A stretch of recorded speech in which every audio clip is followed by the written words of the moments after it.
inspiradora. El profesor Thomas Scharf es profesor de Gerontología Social en la Universidad de Newcastle.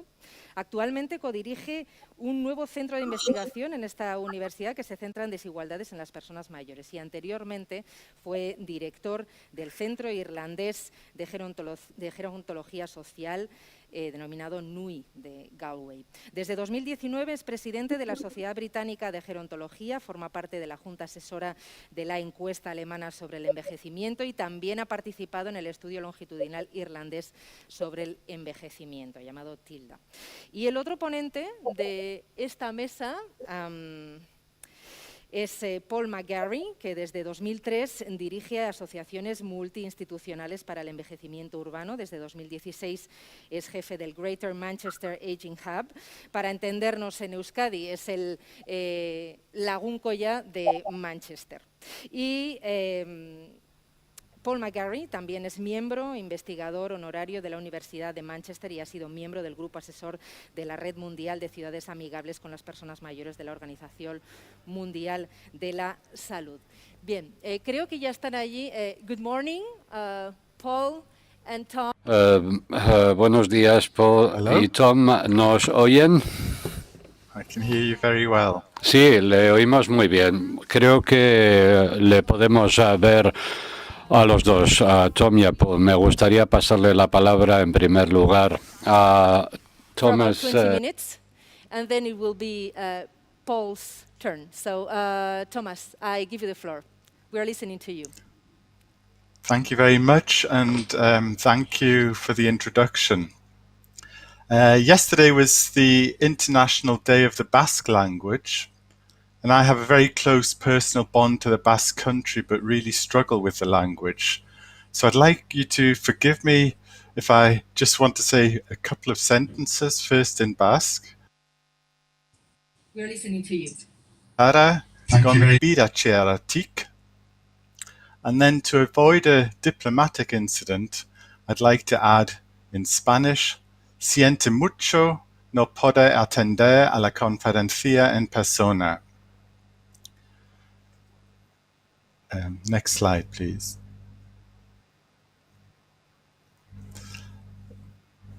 My topic today is COVID-19 and social exclusion in later life, lessons for age-friendly communities. Next slide.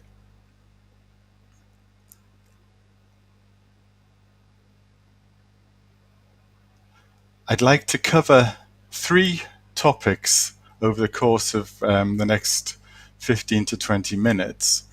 The first looks at how we understand the idea of social exclusion, especially in later life. We then will look at issues relating to social exclusion and COVID-19, focusing on evidence of exclusion that affects older people during the course of the pandemic. And my final thoughts really reflect on lessons for age-friendly communities. So how should communities respond to risks of exclusion in later life? And this really leads into the discussion and partly builds on what Chris Phillipson has already been arguing about the role of inequalities in relation to a COVID-19 response. Next slide. So how do we understand social exclusion? Well, the research over the last 20 years or so has identified exclusion as being a multidimensional idea, as an idea that has a dynamic characteristic, that we can only think about exclusion in relation to other groups and other individuals in society, and that exclusion also implies a degree of agency, that people are excluded by the behaviors of themselves or by the behaviors of other people and other groups. And this is reflected in Hilary Silver's definition of social exclusion, where she says that exclusion is a multidimensional process of progressive social rupture, detaching groups and individuals from social relations and institutions, and preventing them from full participation in the normatively prescribed activities of the society in which they live. And I think this idea really hits a nerve during the course of COVID, when many people, not just older people, have been detached from participating in what would be regarded as a normal set of experiences over the course of for their daily lives. Next slide. And while Chris Phillipson and I have done work on social exclusion or been involved in research on exclusion going back for 20 years or so, it's really in the last few years that we have branched out and been able to look at experiences of social exclusion, characteristics of exclusion across a much wider range of settings and societies. And this has been a feature of the RoseNet Cost Action. It's a collaboration supported by the European Union's COST programme, a network involving over 180 researchers and policy stakeholders from 41 different countries, not just countries in Europe, but also spread around the world. And as part of that group, we also involved some older adults from European countries who could help to keep us on track to make sure that what we were discussing was not removed from the lived experience of aging adults. What our focus there was on addressing the gaps that exist in our conceptualizations and understandings of issues relating to social exclusion in later life. And what we really wanted to do was to draw together the science and to link it with policymakers and with citizens to really help to understand how best to tackle some of the challenges associated with social exclusion. And later this month, we have a book that's being published that will be free to download for anybody that reflects on the experiences of that substantial network of researchers and policy stakeholders. Next slide. So what are some of the key characteristics of exclusion in later life as opposed to exclusion at other stages of the life course? Well, these are some of the lessons that we know from the work that's been done over the last 10 to 15 years.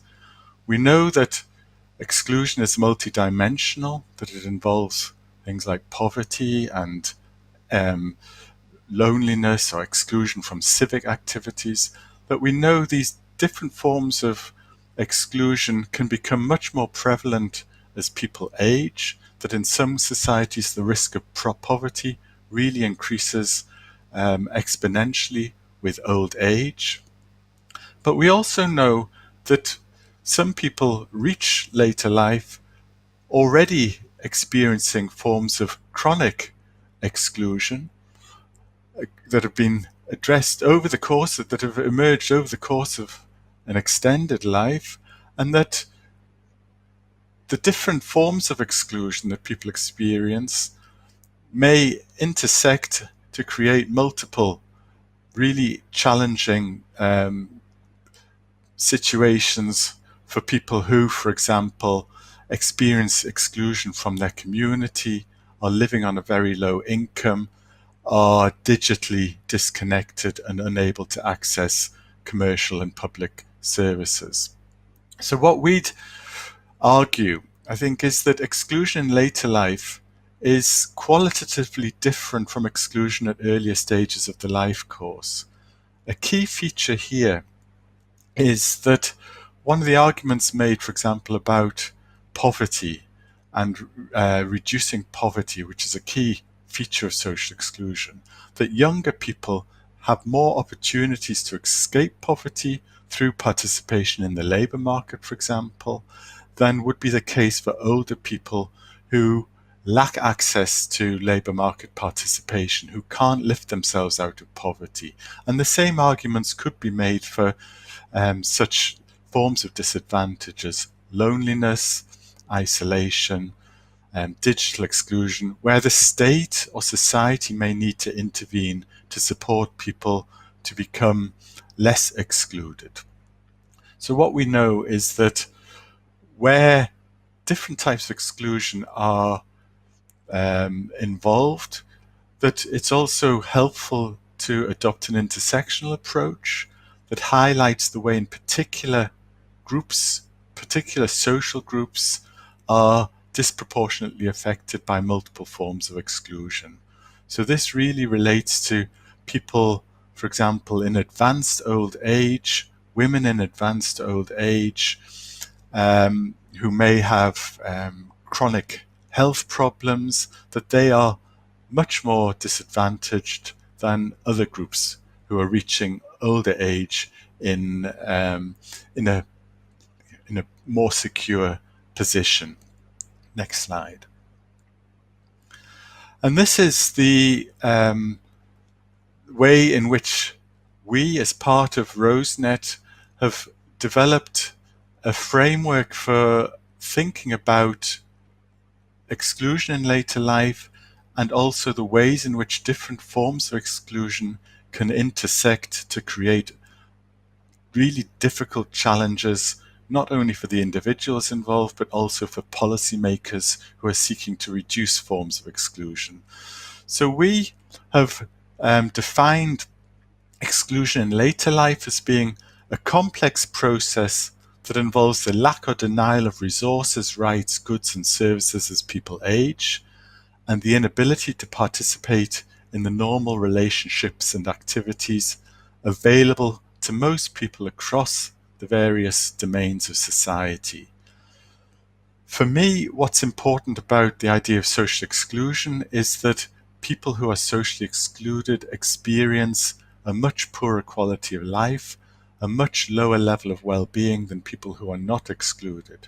So if we regard addressing exclusion, we also then focus on the need to improve well-being in later life in aging societies. And what I want to do really is to take you through some examples next of how exclusion in its different dimensions has been a feature of the COVID-19 pandemic next. So what is the evidence? Next, please. Next slide. So we start with one of the central domains of social exclusion, which is exclusion from services, amenities, and mobility. And here there are countless examples of ways in which older people have been disadvantaged through the course of the pandemic and become unable to participate in what would be regarded as a normal way of life. Chris has already referred to the impact of digital forms of exclusion. These disproportionately affect older people who don't have access as much as younger age groups to the internet, but who may also be more reliant on particular services that have shifted from in-person services to digital services. For example, access to banking, access to health and social care. So even where health and social care services aren't provided digitally, in the United Kingdom at least, and I'm sure this is the same in many other European countries, older people have found it much harder to access health services, social care services. We've seen a loss of home helps in places. We've seen difficulties in reaching a general practitioner service, in accessing hospital care services.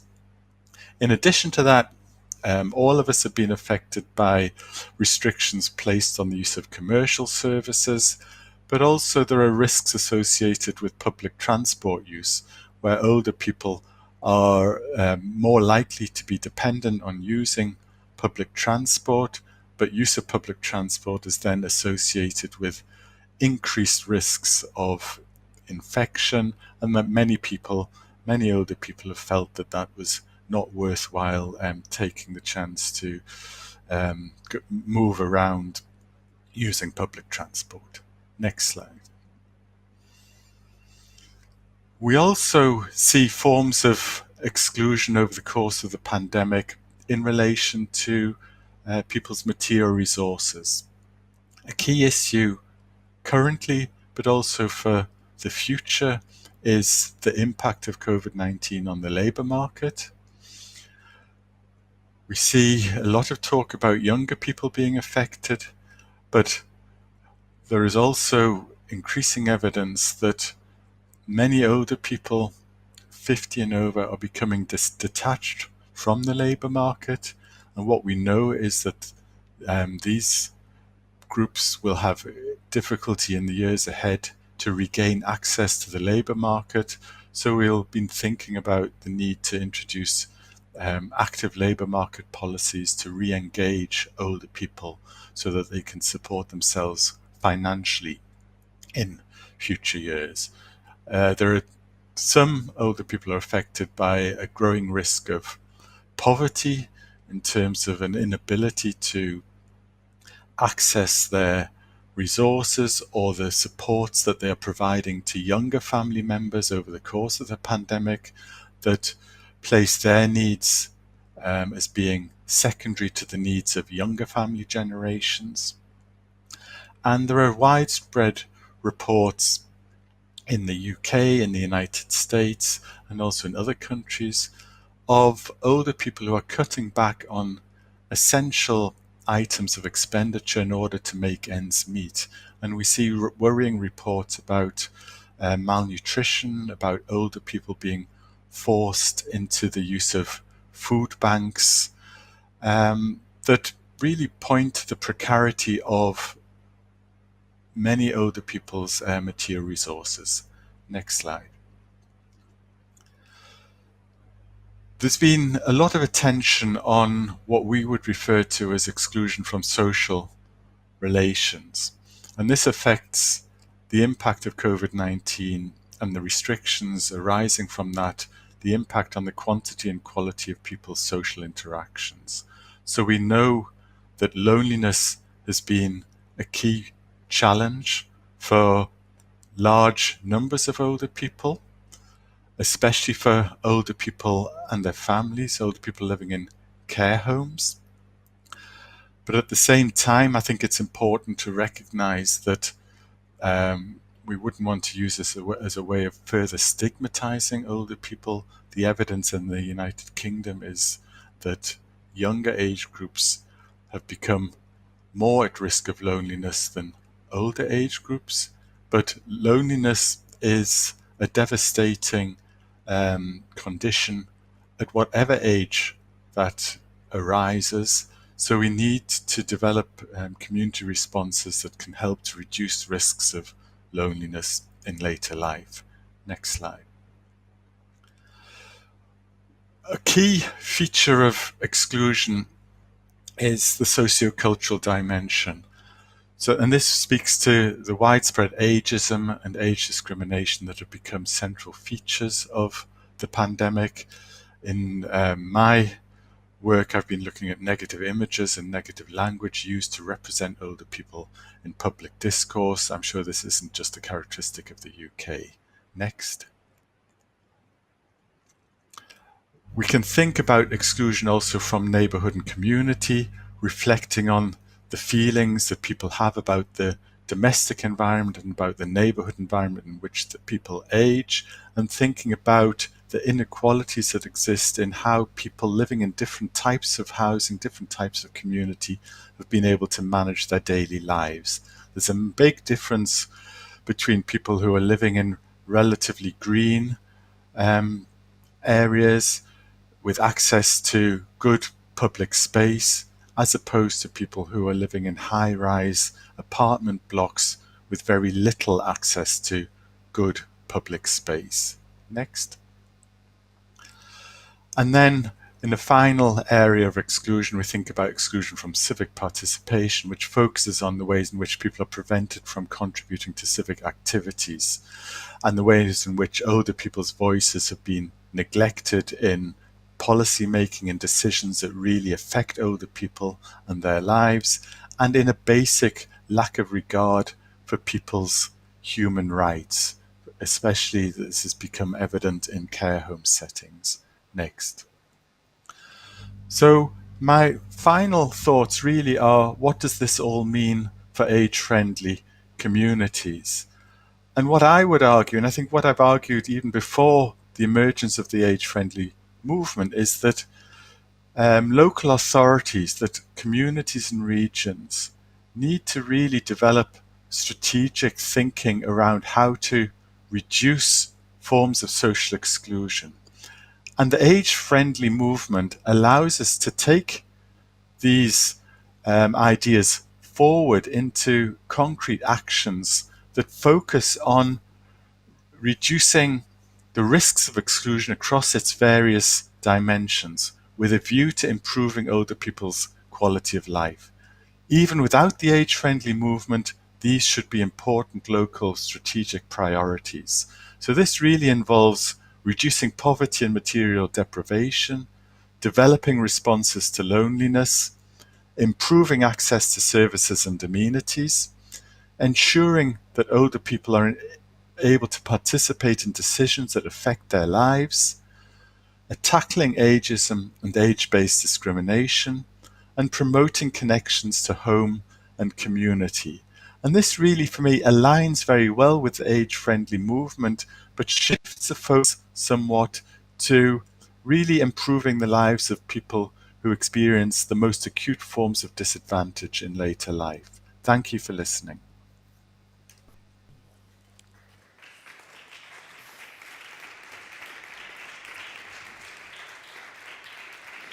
Well, thank you very much for you too, Thomas Scharf, for sharing with us your lessons for age-friendly communities. We took very good notes of your inspiring presentations. And we are starting to get some questions for you, but may I ask you to hold on for